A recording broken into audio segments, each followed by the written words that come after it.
Have you ever picked up new armies inspired by fun and powerful new rules? Let's talk about the slightly thorny issue of meta chasing in Warhammer 40k.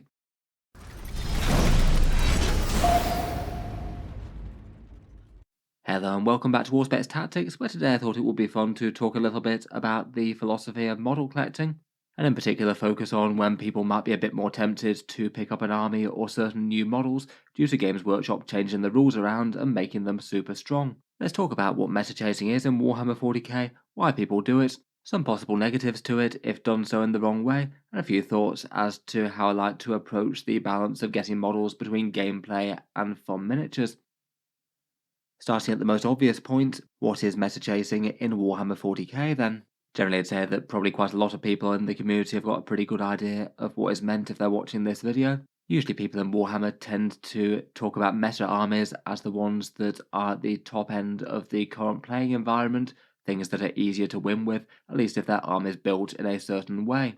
Warhammer game balance certainly gets better or worse over the years. At the moment I'd say it's really not in that bad a shape compared with how it's been in the past. Though just with the nature of a really complex game, it's usually kind of inevitable that something tends to be at least relatively on top, even if I'd argue that at the moment at least player skill does maybe tend to trump faction choice for the majority of armies, even if there are a couple of armies that really stick out at the bottom or the top of the game. Games Workshop keep things changing really regularly with their balance updates, the idea generally being to nerf the things at the top or buff the things at the bottom to try and make the playing field more level, but also perhaps just to help stop the game from getting too stale as well. It's not quite as interesting when 40k basically becomes a bit of a solved puzzle from a gameplay sort of perspective. Having drip-fed codex's release also plays into that, I guess, as well. Generally, the idea of meta chasing is that people who very frequently change up armies or maybe change up units so that they hop from thing to thing, and generally will be able to put something down on the table that's abnormally scary and is probably going to give most factions problems, and depending on how fast or how severely Games Workshop rebalances the game, it might really require some radical changes quite frequently. While 10th edition certainly isn't perfect, I'd say it's a lot better than 9th edition from that point of view, which almost just seemed to be an endless stream of armies one-upping each other. If you wanted to continue to chase the best armies in the game for a long time there, you would have been jumping around factions a lot. We successively had things like Space Marines, then Death Guard, then Admech and Drukhari, then Orcs and Grey Knights, then Tau Harlequins and Tyranids, all be arguably the top factions in the game at one point or another. There was a bit of an endless grind of overpowered factions there. I think it's not really too hard to understand why people do a bit of meta chasing in one way or another. People enjoy the game in different ways. There certainly will be some collectors out there who literally only collect and paint for the lore and the modelling and painting aspect of the hobby, and there will be some people that have literally no interest in the hobby side of things or the lore of the things they're putting on the table and just want to optimise gameplay. Though I'd say with Warhammer the way it is, the vast majority of people tend to play somewhere in between, wanting their army not to be an absolute pushover and have some interesting gameplay when they put it on the board, but also being somewhat invested in the overall spectacle. Seeing cool armies with some pretty spectacular models and lore smash against each other in the tabletop, and the gameplay wouldn't be as fun without that element. Given that both are important to the majority of people, it's kind of understandable that fun, exciting and powerful rules are going to be one thing that does draw people towards factions, or to breathing life into a project that had been mothballed before perhaps. Maybe a bit of a nudge that, say, if there was an army that you were always thinking was kind of cool, and all of a sudden they have some really awesome gameplay mechanics, and those mechanics are super meaningful due to them being a strong faction in-game, it might well give you some motivation to get an army of them painted up. I think for just about everyone it's not going to be the only factor, but it definitely could help motivation. I'm certainly not coming to this video to just completely bash the idea of that as an outright evil for the hobby. When you're putting models on the board, you are playing a game after all. It's understandable that if you're playing a game, it does make sense that you at least try and play to win it, and providing you're doing so within the bounds of fun and sportsmanship for any given setting, I don't really think there's anything wrong with trying to improve both as a player and with army lists. On the other hand though, as well as just the theory crafting of making army lists better, it certainly can have some negative consequences in a practical hobby environment. First up, if you are just going purely through Games Workshop models, one of the biggest negatives is the cost of trying to keep up with an ever-changing Warhammer 40k meta. If you were literally going out and getting new plastic kits, assembling them and painting them, their 2,000 point Warhammer army could set you back somewhere between, say, around about £500 and £1,000. If you are doing that on the regular, it is going to leave an impact in your wallet. I think it's kind of rare that people would really be buying and putting together a new army every 3 months with each new balance pass. Most people just can't really justifiably afford that or have no inclination to want to, really. I think the vast majority of people don't tend to be quite that extreme, but there could be an element of people jumping on a bandwagon that maybe particularly if it was an army with some fun models that you already kind of like the looked at, you could get quite a lot of people just decide, yes, I'm going to collect that army that I might have wanted before, and suddenly everyone's playing Necrons or Custodians all of a sudden. Some very competitive players might go out to deliberately buy and resell armies each time things change around, thinking that they'll play one thing for a competitive season, then move on to something else. That might be kind of necessary if at each grand tournament you go to, you absolutely want to have one of the top armies around, and some people definitely do play that way. In general, when you're flipping armies and buying one thing and then reselling another, you're probably going to have some sort of wastage there each time you're making exchanges like that, but maybe not quite as much as if you're going out and getting completely new plastic kits and then reselling them used, perhaps. Again, I consider that a very different attitude to what most people have, though. The majority of people doing that on the regular tend to be a smallish minority of top tournament goers, though, and tournament players are in the minority of 40k collectors on the whole. Otherwise, even if money is absolutely no issue to you and you quite like the challenge of collecting new armies repeatedly, there could maybe be some issues just for your community and culture where you happen to play games if your expectations don't really match up with the other people that you're playing with. It just kind of depends whether or not the people who you're regularly gaming with are going to enjoy going up against some of the nastiest things in the game on the regular. And perhaps one player always happening to have the exact right thing to take down the majority of armies could get a little bit wearing if you are playing in a group where there's very few people that really are interested in keeping up with that sort of extent. It just might not be all that much fun if, say, you were playing an army that's fairly consistently mid-tier in Warhammer 40k, and then you wind up playing the same person multiple times in a row, each time with a completely different army that just happens to be the latest flavour of the month. Always trying to punch up could maybe feel just a little bit wearing, even if the game is otherwise enjoyable.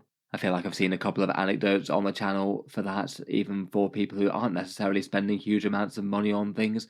Perhaps people who might be very adept at 3D printing and sourcing some third-party proxies for it, and just being able to rattle off the latest tournament hotness without perhaps as much money or time invested compared with otherwise. That could be another shortcut to chasing the meta that could sidestep the big expense of buying new plastic miniatures. Otherwise, possible negatives are that it might lead to a bit less diversity of gameplay. Some armies are just more popular in game otherwise, and when they get really strong, it can just get a bit more boring if you happen to be just facing off against multiple iterations of the same list. I feel like people might have a certain tolerance to playing the same army and getting beaten by it at least a few times, but when it's happened quite a few times and you sort of know how the game's going to go, interest is going to drop a bit. You could also run the risk of leading something of an arms race with people buying things to counter other people's armies, which I think definitely does happen to some extent at a casual level.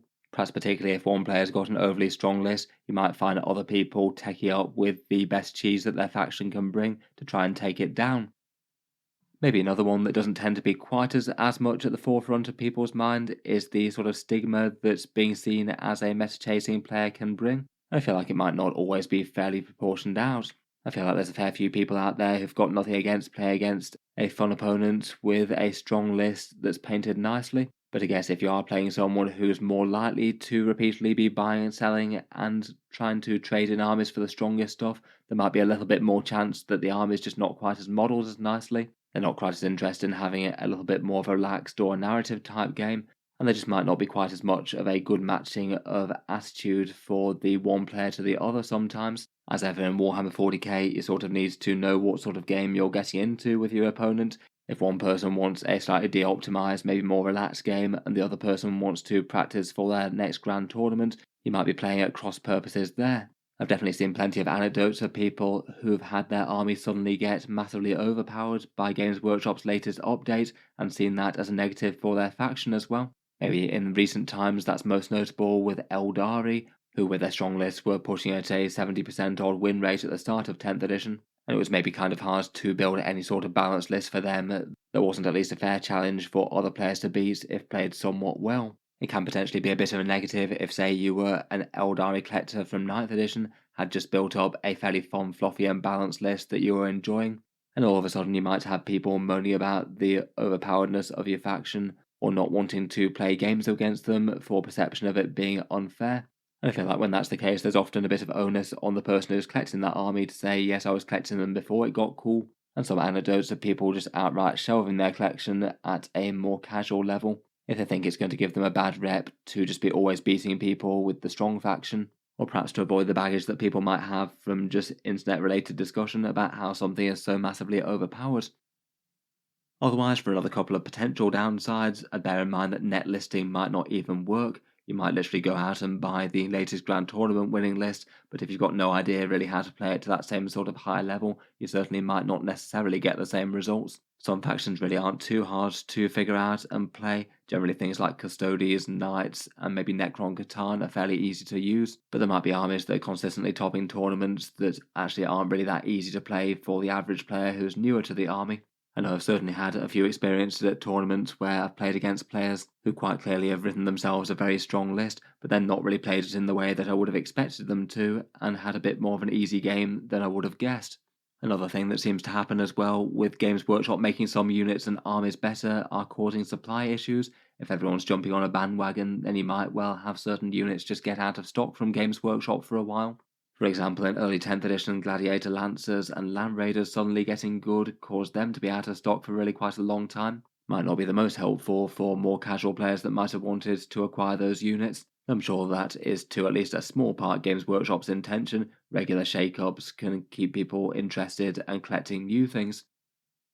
In any case, in a more casual setting, I would argue that there's a fair few negatives, though at the same time, I think it is just kind of expected from the entire idea of just people wanting to play a game and get better at it. Certainly, if you're trying to prep for tournaments or play at more competitive levels, ideally in a game, you'd hope that there shouldn't be major barriers to people picking up any one army or faction. And I think no one's reasonably going to turn around to someone and say that they can't go out and collect a certain army just because it's got good. At tournaments in particular, you kind of expected that you try and bring your best and try and take down the competition, so it's hardly like it's going to have any major negative impact there. As well as that, for certain weaker factions in the game, it might be just kind of necessary to try and optimize your list as much as possible, just so you can be trying to compete on a more level playing field with the mid tier and top tier factions. And just anecdotally, I have occasionally heard people celebrating some finds on eBay after a big army's got nerfed. All of a sudden, you might see a bunch of people dumping their now uncompetitive models on the market to move on to something else. Could potentially lead to a few unexpected deals and finds for those people not trying to chase Games Workshop's meta. Overall, at least in my experience, mostly people tend to be really quite accepting of other folks' choices with what they want to collect and paint. It is their models after all, and I feel like a bit of meta chasing really is far from the worst thing out there in game, particularly not if you're doing everything else right and trying to be polite and engaging while you're playing, having a cool looking army to put on the tabletop, and avoiding other areas of impoliteness. I don't think it's necessarily the worst for a gaming group to have some players that play a little bit stronger than others, it means you get varied play experiences. And just as ever with Warhammer in general, it's worth having that pre-game discussion just to try and meet in the middle and make sure that you're not trying to play a game where one person is trying to play ultra competitive and one plays super casual. That seems to be the most important thing for enjoying any one game in a casual setting. For my own personal philosophy on that, I generally like to keep at least some sort of balance between gameplay versus putting cool models on the table. For my own take, I personally never go out to buy armies that I actually dislike the look or feel of just for gameplay reasons alone. That just doesn't sound like a recipe for success. Never mind the fact that I paint kind of slowly, and by the time that I've bought an army for strength, got all the units assembled and painted up, I'm sure it'll be time for Games Workshop to hit whatever overpowered thing it is with the nerf bat pretty hard, so it's kind of likely to be counterproductive anyway. Instead, I think the going logic for most collectors in Warhammer 40k is generally to slowly get and paint new units as you feel inspired to do so, and both cool models and strong rules can be motivators for that, maybe having some sort of balance of the two if you both want an army that feels really good for you, but also isn't a complete pushover when on the tabletop. I generally like to collect things with the overall thought of the models being usable, hopefully additions later down the line. I do like to build in magnets to be able to swap out war gear when I can. I'd very rarely ever want to buy in bulk of maximal spam of one sort of niche unit all at once, and particularly not when I was starting out collecting an army, as then I feel like you're just a bit too susceptible to your army getting kind of terrible in game if Games Workshop nerfs that one thing. Perhaps a good example being when Games Workshop made Invictus Tactical Warsuits really good back in 8th edition 40k. I certainly saw plenty of armies spamming 3 of them at that point, and they have been kind of mediocre since then for the most part.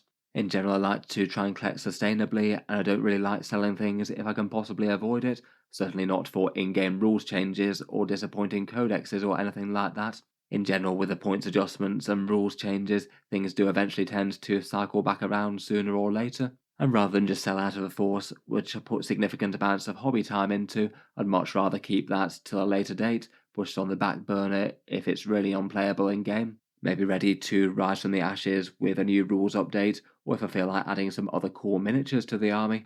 Overall, if collecting and storage space allows, I think it's really just quite nice to gradually acquire more options so you can both play casual and competitive games. It might mean it's a bit more of a slow process to get a strong army up and running, but probably it's overall worth it in the extreme long run if you think you're going to be in Warhammer 40K for the long term. Overall, if I had to sum up the video in a nutshell, I feel like a little bit of buying some miniatures for game rules isn't the worst thing in the world, though I'll probably not go too far into it for a variety of different reasons, and keep in mind the often repeated advice online that basically core models will last as long as you want them, and strong rules or specific game mechanics could certainly come and go as Games Workshop changes things around.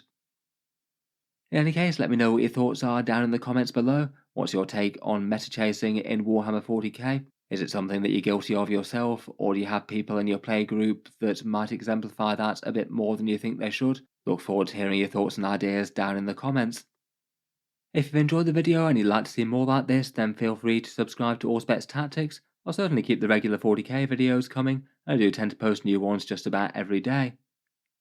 Finally, if you have been enjoying the videos on the channel and you'd like to help support, I would just like to mention that Auspex Tactics does have a Patreon page as well, and you can find that linked in the video description below if you'd like to help support and keep these videos coming. Channel patrons do get a fair few advantages, seeing certain videos early, regular votes to see what sort of things come next on the channel, and automatic entry into the regular prize giveaways with the chance to win some big model kits each month. If any of that sounds good to you, or you'd just like to help support, the link is down in the video description. In any case, a massive thank you for listening, and I'll hope to see you guys next time.